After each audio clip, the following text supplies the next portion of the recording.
Welcome to the MOOCs course Mechanical Unit Operations. We are discussing equipment for size reduction. In the previous lecture, we have seen one particular type of equipment, that is crushers. The equipment for size reduction, there are several types of equipment are there: crushers, grinders, ultrafine grinders and cutting machines. So, in previous lectures we have seen crushers which are primarily used for coarse reduction. This particular lecture, the title of this lecture is Equipment for Size Reduction, where we will be discussing about the grinders, which are a kind of a intermediate and fine reduction, which are used for a kind of intermediate and fine reductions. In general, grinders are a intermediate duty size reduction equipment. Okay. The feed for the grinders is in generally the product that we get from the crushers. The crushers are a kind of coarse reduction equipment. From those crushers, whatever we get the product, that product we take as a kind of feed in a kind of grinders to do further size reduction. There are several types of commercial grinders are available. We see some of them in this particular lecture. So, let us say we have hammer mills and impactors, rolling compression machines, we have attrition mills, and also we have tumbling mills. So, we are going to see a few details of all these four types of commercial grinders. Let us start with the hammer mills.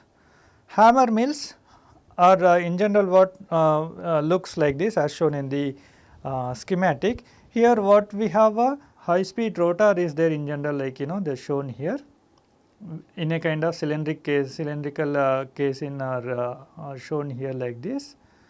So, this rotor speed rotates at high speeds in general. So, it may have 4 to 8 swinging hammers pinned on them, right, as shown here. These hammers are swinging, right. There may be more than one rotor. In general, there exist several rotors like this, but all of them are connected to one particular shaft, only one single on this onto the same shaft like the here. Here we have shown only one rotor and then connected to one particular shaft. Even if you have several rotors like this, all those rotors are connected to one single same shaft. So, when this rotor rotates, the hammers pinned onto them, they will swing and then show a kind of impacting action. So, whatever the feed material that comes in and then trapped between this casing and then hammer mills, that will be broken moment we start rotating these high speed rotors. When the rotors rotates, the hammers pinned onto them, they start swinging and then they will show a kind of impact kind of a force on this particle.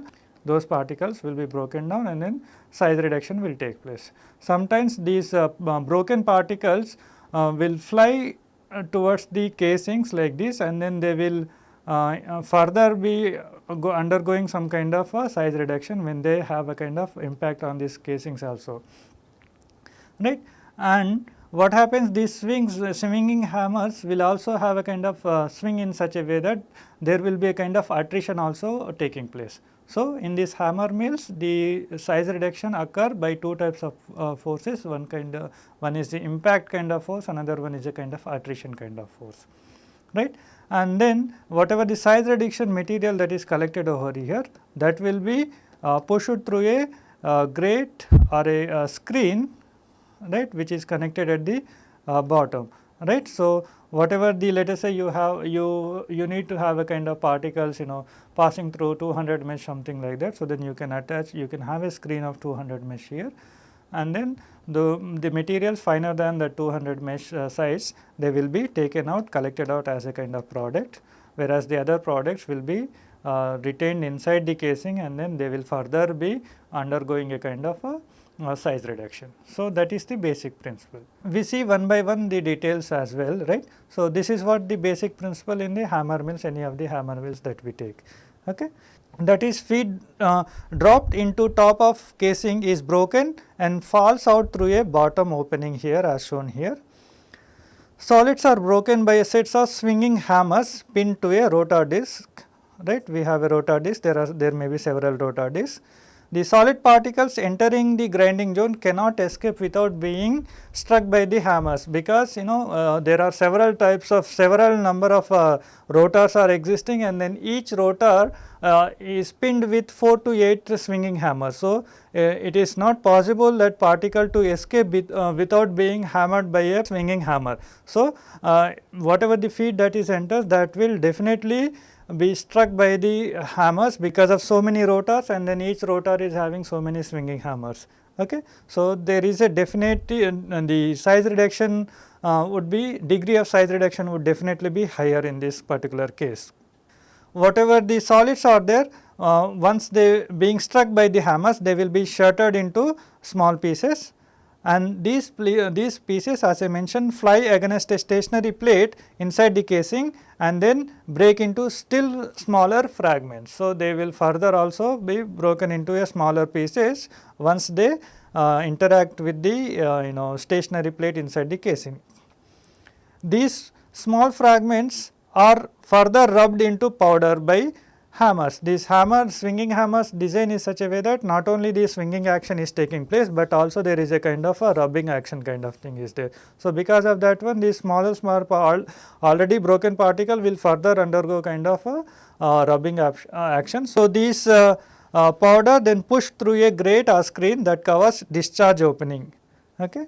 So, that opening may be having some kind of screen which as per the requirement of the product. If you need a very fine product, then you can have a kind of 200 mesh screens at the bottom at the discharge point, so that finer particle smaller than 74 microns can be taken away as a kind of product. If you need a kind of a product of a certain like 60 mesh screen, then such kind of screens has to be used. So, according to applications, one can use the screens, different types of screens, and then one can get the products both intermediate and fines as per the requirement. As I mentioned, there exist several rotor discs. Usually they have a diameter 150 to 450 mm, and then each rotor may be carrying 4 to 8 swinging hammers and are often mounted on the same shaft. Whatever the rotors are there are several number of rotors are there, they will be mounted onto the same shaft. Hammers in general may be straight bars of metal in general, having plain or enlarged ends or with ends sharpened to a cutting edge. Intermediate hammer mills yield a product 25 mm size to 20 mesh size in particle size. Okay. Or in other words, the particle size distribution that we get from intermediate hammer mill is in general varying between 25 mm to 20 mesh opening size. On the other hand, in fine hammer mills, the peripheral speed of hammer tips may reach so high like 110 meters per second, and that can reduce the material 0.1 to 15 tons per hour capacity. The capacity of such a fine hammer mill is in between 0.1 to 15 tons per hour, and they can produce finer material of the size 200 mesh or even smaller also possible. Okay. So, if you have a kind of finer mesh, so then you can have the further finer mesh in place of 200, and then you can get a kind of a product like up to 200 mesh. Okay. So, it is in general peripheral speed of hammer tips may reach as high as 110 meter per second and reduce the feed at 0.1 to 15 tons per hour, so that to get finer size product up to 200 mesh size, that is up to 74 microns smaller particle you can get by this fine hammer mills. So, that is the reason these hammer mills in general are categorized as intermediate or medium or fine reduction.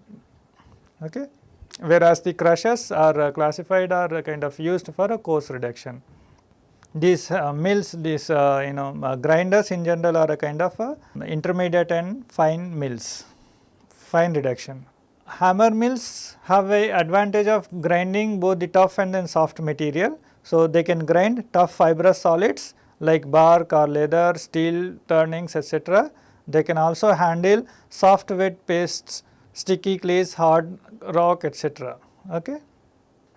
For fine production, they are limited to softer materials only. In general, if you are using the softer material, then only you can get the finer production by using hammer mills, but if you are using harder material, then you may be ending up primarily with the intermediate material.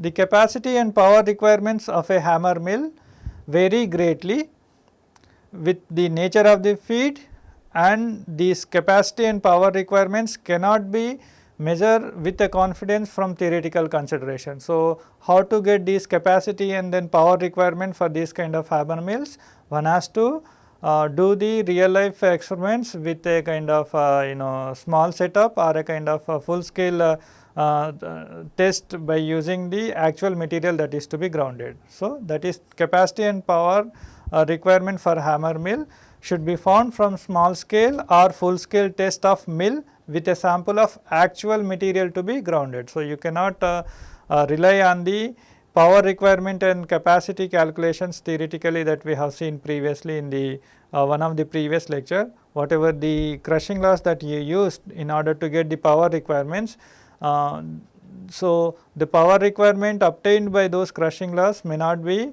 reliable in the case of hammer mills. So, for hammer mills one has to go for a capacity and power requirement calculations by using a small scale or full scale hammer mills with the same sample that is going to be actually grounded in real life applications. In general, commercial hammer mills reduce up to 60 to 240 kg of solids per kilowatt hour of energy consumed.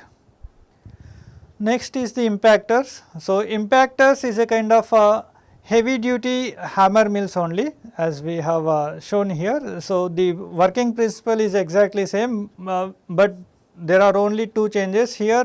At the discharge we do not have any grate or screen, so that to control the output size product, right, whatever it come size after the size reduction is there, that we directly take out, and then there is only hammering kind of action. The design of the hammers or the motion of the hammers for the size reduction is such a way that here we get only impact kind of forces, we do not get any kind of rubbing kind of forces. Okay. But these are good for a high capacity, they are in general heavy duty hammer mills kind of thing. If we want to say in single words, impactors are a kind of heavy duty hammer mill, but without any grate or screen at the discharge, and then reduction takes place by impact only without any attrition or rubbing kind of action as we have seen in hammer mills, because the hammers are connected to the rotor such a way that they can have only a kind of impact motion, impact force only they can exert, they cannot exert any kind of rubbing motion, they cannot exert any rubbing action. They are primary reduction machines for rock and ore because they are handled in a large capacity up to 600 ton per hour. In general, what we have seen in jaw crushers and gyratory crushers, the capacity is approximately 1000 tons per day. So, in the coarse reduction equipment like crushers etc., we have in general 1000 ton per day kind of capacity, whereas these impactors are further higher capacity. We can see here just an hour one can handle up to 600 tons. That is the reason these materials, these impactors are nothing but a kind of heavy duty hammer mills. The duty is heavy, so they can handle large amount of material. And then further rotors are placed such a way that they can run in both the direction, either of the direction, so that to prolong the life of the hammer, because when they are these swinging hammers are showing impact on a kind of material, they are also being receiving some kind of force back on the surface of the hammers also. So, that is why it is better to have a kind of prolonged life of hammers, and then in order to have the prolonged life of hammers, the rotors designed or connected such a way that they can run in either of the directions. Next one is roller mills. Roller mills, basically in general we have a kind of two rollers, both of them rotating or one of them rotating, and there will be a kind of ring kind of structure. So, the material that is trapped between because of the rolling action of the cylinders, the material size reduction will take place. So, that is the basic principle in the roller mills. So, roller mills in generally consist of cylindrical rollers and a ring. So, the cylindrical rollers may be, both of them may be rotating, or maybe one of them may be rotating, other one may be stationary. Either of the operations are possible.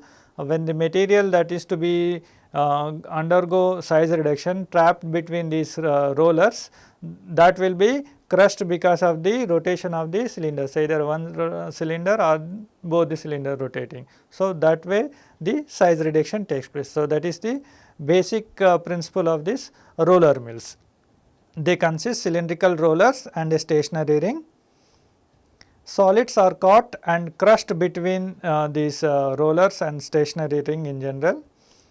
Rollers are driven at moderate speeds in a circular path. Plows lift the solid lumps from floor of mill and direct them between the ring and rolls for the required size reduction. Product is in general swept out of mill by a stream of air to a classifier separator. From the separator, oversized particles are returned to mill for further reduction, so that you can control on the product size. Any oversized material that is there, that is taken back to the mill after undergoing this classifier operation. The application of roller mills in general we find in reduction of limestone, cement clinkers and coal. The capacity of these roller mills in general up to 50 tons per hour, and then when one uses the classifier, the fine product that you get out of that fine product, you can expect to have 99% of the product passing through 200 mesh screen. So, such is the guarantee about the finer product if by using the roller mills. That is 99% of the product you can expect to have a kind of a size smaller than the 200 mesh screen, that is they can pass through the 200 mesh screen. So, then you can have a kind of guarantee of such finer product. If you are looking for very fine product, so it is better to go for a kind of a roller mills with a classifier. Attrition mills. Attrition mills, as the name indicate, what are they? A kind of attrition is taking place in order to get the size reduction. So, there may be two surfaces, between these two surfaces material may be trapped, and then when the one of the surface or both the surfaces are rotating in the different direction, whatever the material trapped between them, that will be undergoing some kind of size reduction. So, usually these attrition mills you use for kind of a fine material production. So, the feed size cannot be very large. Feed size for this attrition mill should be less than or equals to 6 mm, as already mentioned in one of the lectures. So, we see one of the attrition mill here. So, as shown here, there are two discs, one of them is rotating, another one is a kind of a stationary disc, and these discs are inside a casing. The feed is coming over the top from here. So, whatever the material that is trapped between these discs, so because of the rotation of the one of the discs, that required size reduction is taking place, and then whatever the product is there, that is collected from the bottom through a discharge. Okay. The rotation is provided by this kind of shaft motor connection etc. are given here. Rotor is there, and then that is connected to the shaft. So, when it is moving, that one of the disc is rotating. So, this is the basic principle about the attrition mills. So, what happens in attrition mills in general, soft solids are rubbed between grooved flat faces of rotating circular disc. So, they are circular in shape, usually disc, they are rotating in a different directions with different speeds. So, whatever the soft material that is trapped between these two discs, that will be undergoing some kind of rubbing action, and then because of that rubbing action size reduction is taking place.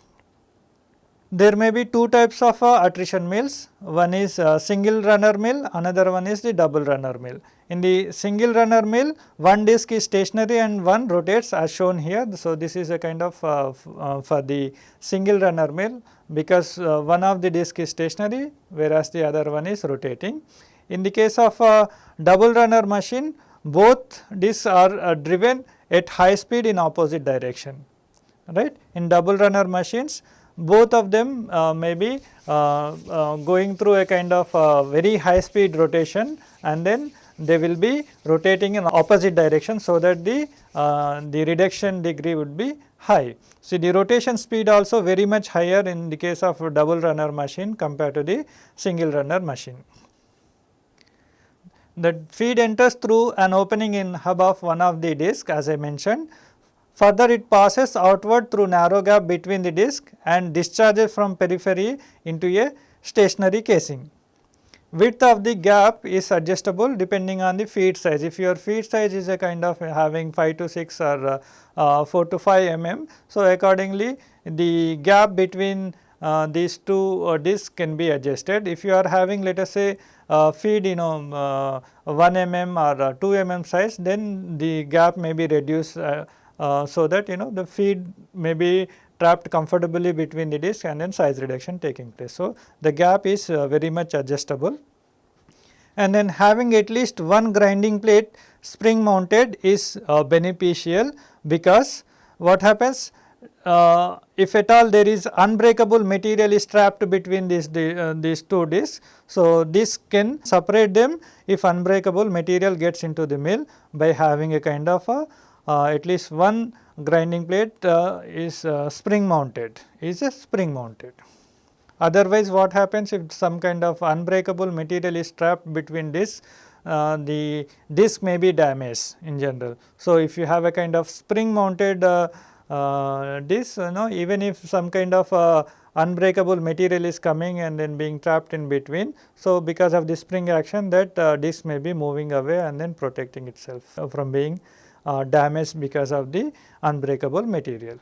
Because these kind of attrition mills in general used for a kind of a soft materials, which can be size reduced comfortably without much difficulty. If the material is very hard, so such kind of materials are very difficult to be handled by these attrition mills. However, it is not possible to avoid such kind of circumstances in real life conditions. So, whenever we have such kind of unbreakable material and being trapped between discs, so having a spring mounted disc would be very much helpful, so that it can protect itself. The spring mounted plate can be moving away and then letting the material to pass out, unbreakable material to pass out from the gap between these two discs.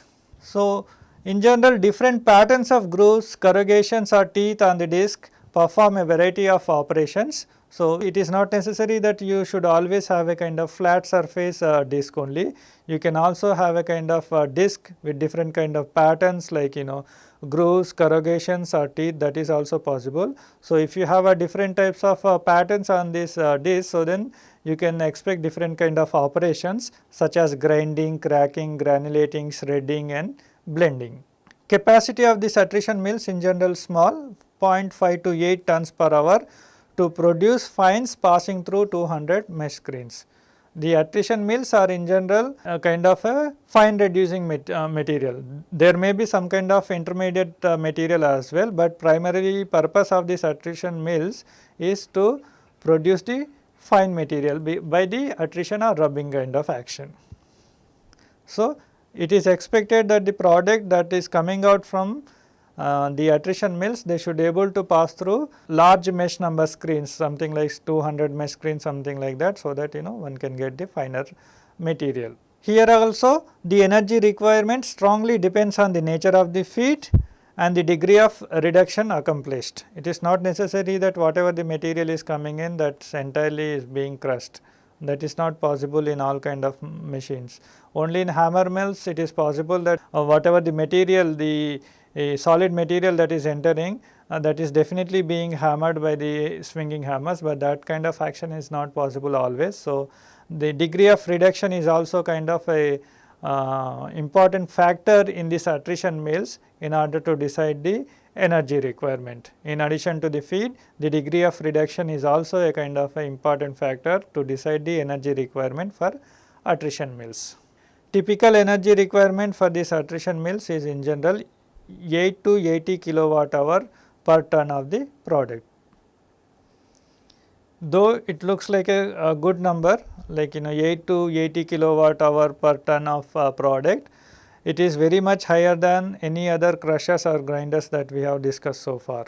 So far, whatever the crushing equipment that we have studied, like jaw crusher, gyratory crushers, and then roll crushers, then we have also seen the hammer mills, we have also seen roller mills. So, compared to all of them, whatever the energy requirement that is shown here, that is very much higher. That is, in other kind of crushers and grinders, the energy requirement is not such high as for these attrition mills.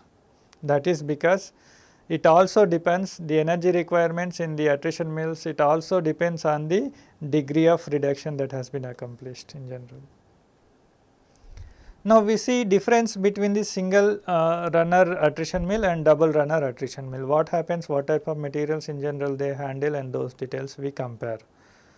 In single runner attrition mill, it contains disc of burstone or rock emery for reducing solids such as clay and talc. In general, disc can also be of metal disc, which are more suitable for solids such as wood, starch, insecticide powders, etc. Metal disc in general are of white iron, although for corrosive materials disc of stainless steel are also be used in general, if you have a kind of corrosive materials to be undergo for size reduction using these attrition mills.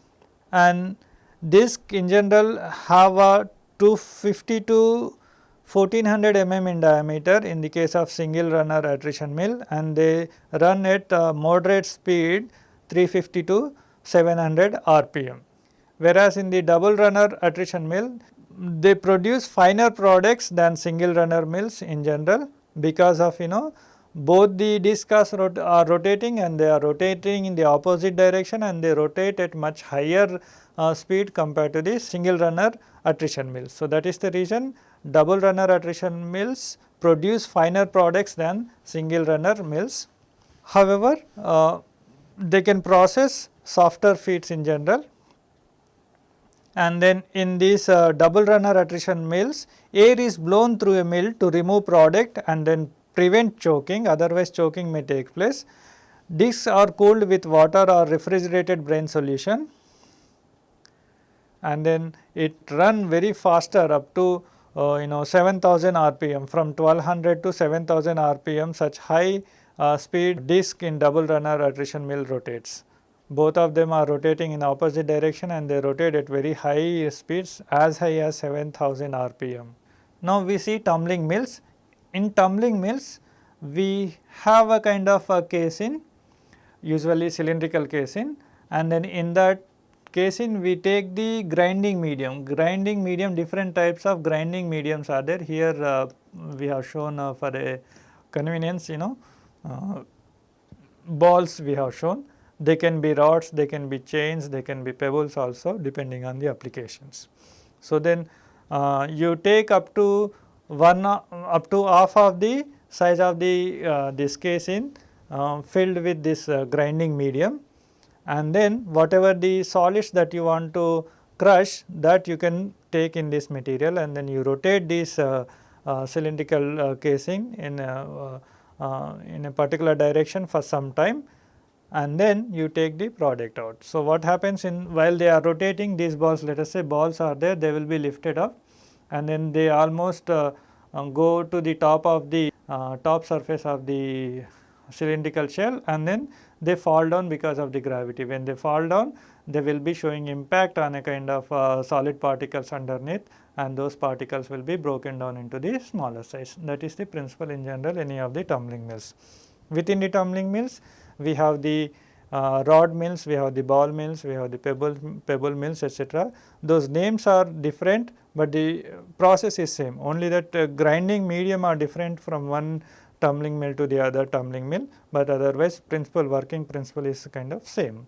Okay. So, that is about the tumbling mills. In tumbling mills, we have a cylindrical shell slowly turning about a horizontal axis and filled to about one of its volume with a solid grinding medium that forms a tumbling mill, right. So, these solid grinding medium are in general, as I mentioned, they can be rods, they can be balls, they can be pebbles, or they can be chains also in some time.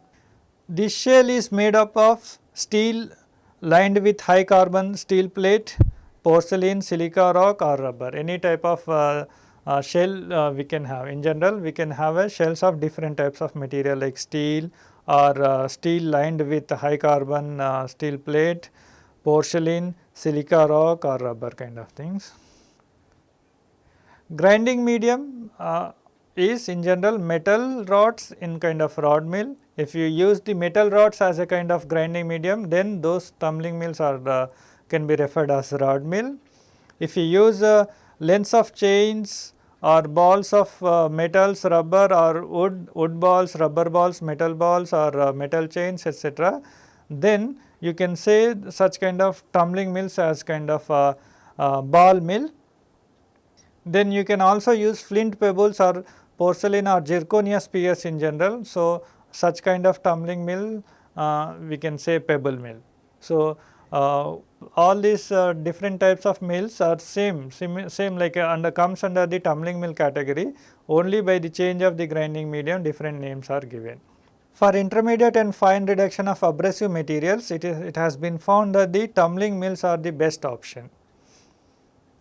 Tumbling mills can be continuous or batch. One can operate them in continuous mode, one can operate in a kind of batch mode. In a batch mode, what you do, you take the feed and then you inside the shell you take the solid feed which you wanted to break and then close the feed opening entrance and then you rotate the shell for some time 2 to 3 hours at a specified speed and then stop it, then you collect the product. So, that is happens in general in a kind of batch tumbling mill. In a kind of continuous tumbling mill, what happens, we can have a kind of a continuous feed as well as the product collection, both ways it is possible.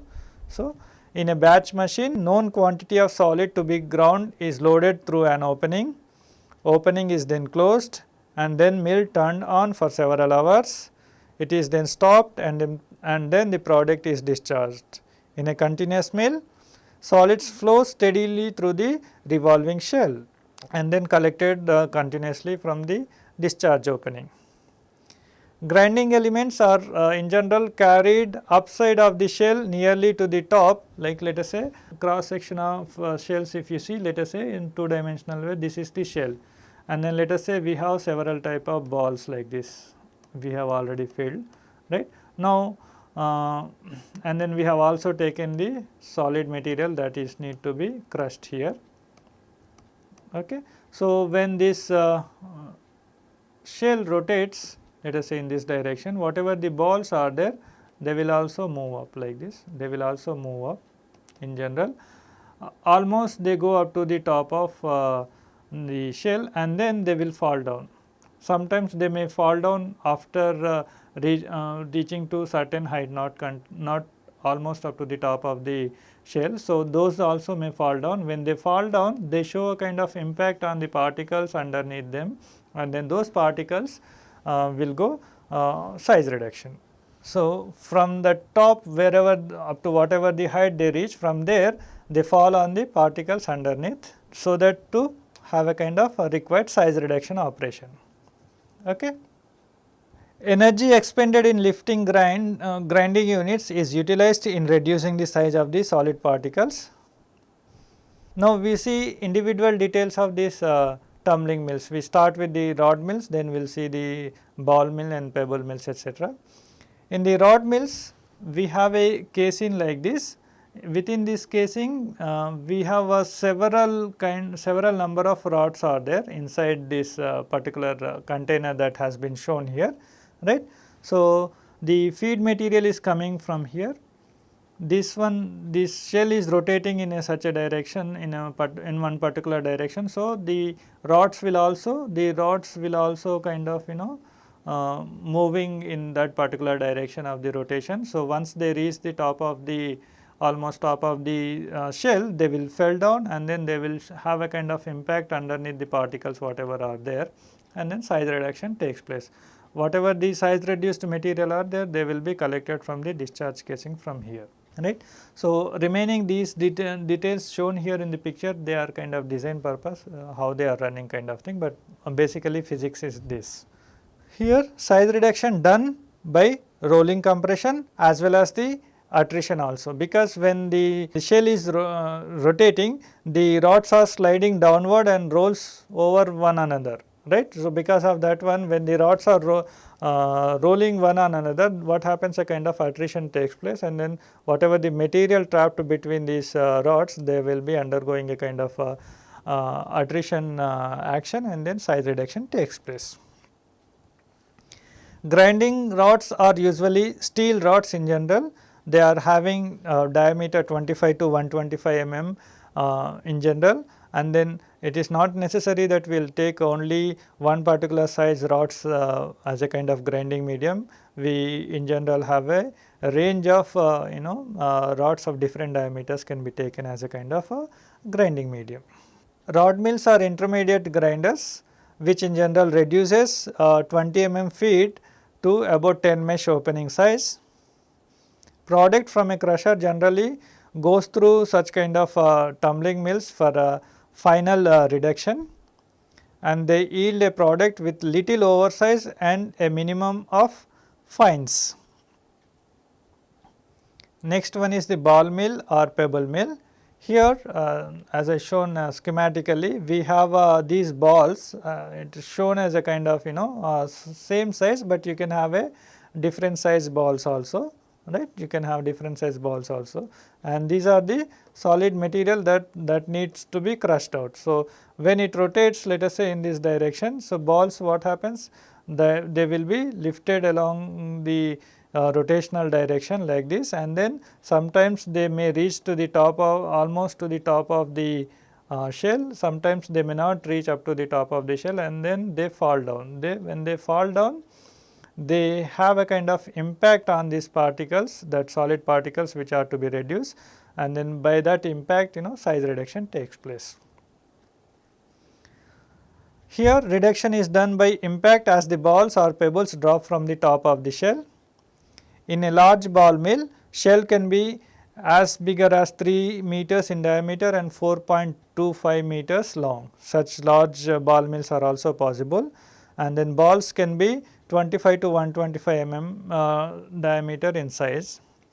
Pebbles can be 50 to 175 mm diameter as well.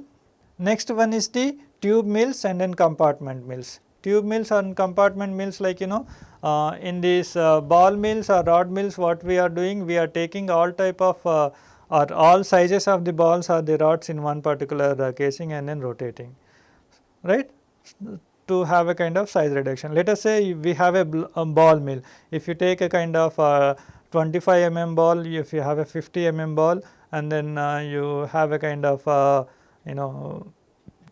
mm ball, let us say, or 75 mm ball. When they are rotating, when the shell is rotating, these balls will also rotate and reach to the almost to the top of the shell, and then they fall down. When they fall down, they are going to crush only the bigger particles as bigger as these balls are slightly smaller than them, but they are not going to have a kind of impact on smaller particles. Some particles, let us say 2 mm particles, they are not being affected by the such bigger particles, because that feed is coming, that feed may be having all sizes of the particles. So, only bigger size particles may be broken by these bigger size balls, right, whereas the smaller size materials feed material may not be having a much effect of these falling balls. So, the reduction of such kind of finer smaller particles is further not possible. That is the reason what we can have a kind of a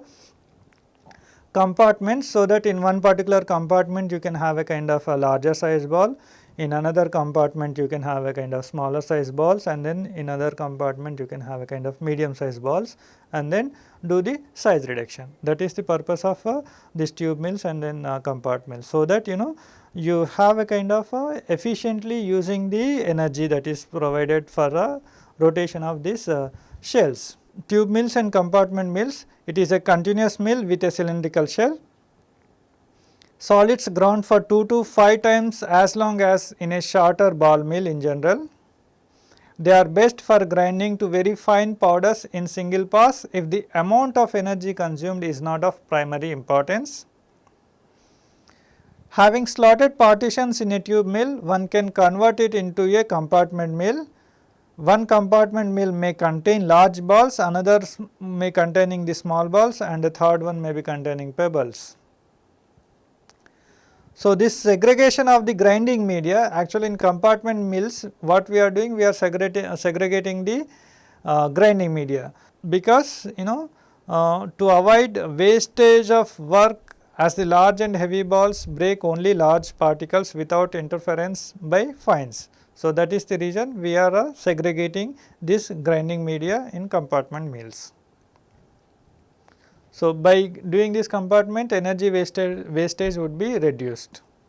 So, in these tumbling mills, we have seen a kind of the shell containing the grinding media, and then solid particles which are to be undergoing size reduction are taken inside a shell, and then that shell is rotating.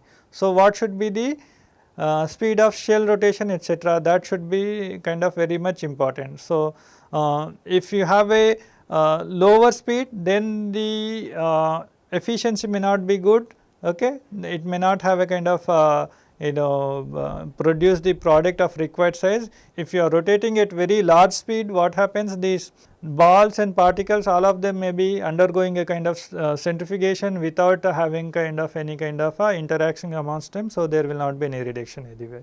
So, there is a kind of optimum rotational speed is required for these rotating mills or tumbling mills, whichever of them are rotating in a kind of direction. So, those critical speed details we see now. So, what we can understand in general, faster the mill rotated, farther the balls are carried up inside the mill almost to the top of the shell or the mill.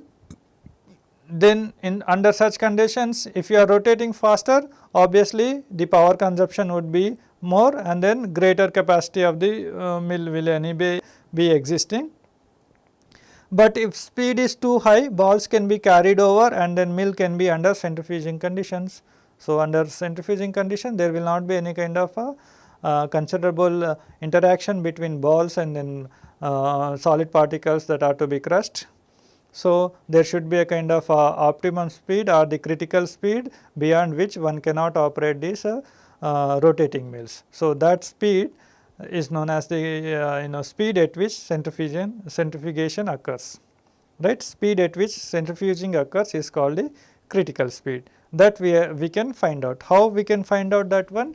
We can do a kind of a force balance in order to get this critical speed. So, the force balance, like when these balls are moving up, so when it is rotating like this, the balls, let us say take single ball that is moving up like this along the surface, it may reach up to this point, it may also reach up to this point and then fall down, right.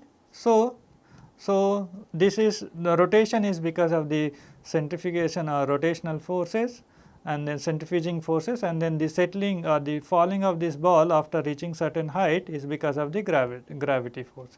So, if you make a balance between the gravity force and then force due to the rotation, that is centrifuging force, then we can get a kind of some number, some expression for this critical speed. That is what we are going to see now. So, balance between gravitational and centrifugal forces give critical speed. Let us say gravitational force we have mg, and centrifugation force we have m u square divided by r minus r. This should be r effective. This capital R is the radius of the shell, and then small r is the radius of the ball that is being lifted. Okay. So, this u is a kind of a peripheral speed of center of ball. This u is peripheral speed of center of ball. Now, using this equation you can get a kind of a expression for the critical speed. So, this u can be related to rotational speed n, So, that way if you see this u is nothing but 2 pi n r minus r. So, now this u you can substitute there and then do the simplification to get the critical speed. Let us say at the mg is equals to m r by r, and let us say 2 pi n whole square r minus r whole square. If you take the speed at critical conditions are nc or small nc, let us say small nc I am taking because I have written in small nc. So, then what we have, this r minus r and then this square is gone, m and m is gone. So, what we have, g by r minus r is equals to 2 pi nc whole square, or nc is equals to 1 by 2 pi square root of g by r minus r. So, this gives us the critical speed beyond which one should not rotate the shells, one should not rotate these rotating mills, otherwise there will be kind of centrifuging will dominate and then the particles will be carried over, including the balls will be carried over because of the centrifuging. Okay. So, that expression we have written here, nc is equals to 1 by 2 pi square root of g by r minus r, where g is the acceleration of the gravity, r is the radius of the mill, small r is the radius of the grinding element or grinding medium, that is ball or pebbles, etc. And then operating speed must be less than nc, that is the critical speed. Then only there will be a kind of proper interaction between the grinding medium and then the solid material is to be crushed. In general, tumbling mills run at 65 to 80% of the critical speed.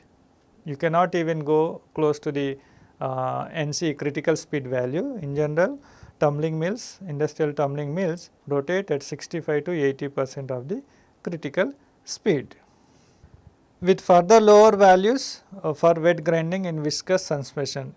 Let us say if you have a kind of wet grinding rather than the dry grinding, having viscous suspensions in the shell, then you need to have a critical speed much smaller than the 65 to 80% of the NC or the critical value. So, this whatever the NC value is given, that is for the dry grinding only, and then in reality tumbling mills operate up to 65 to 80% of this NC, only 65 to 80% of NC in general. But if you have a wet grinding conditions, this operating speed of the tumbling mills must be much smaller than the 65 to 80% of NC. This is about the grinders. The text the figures that have been presented in this lecture are taken from these reference books.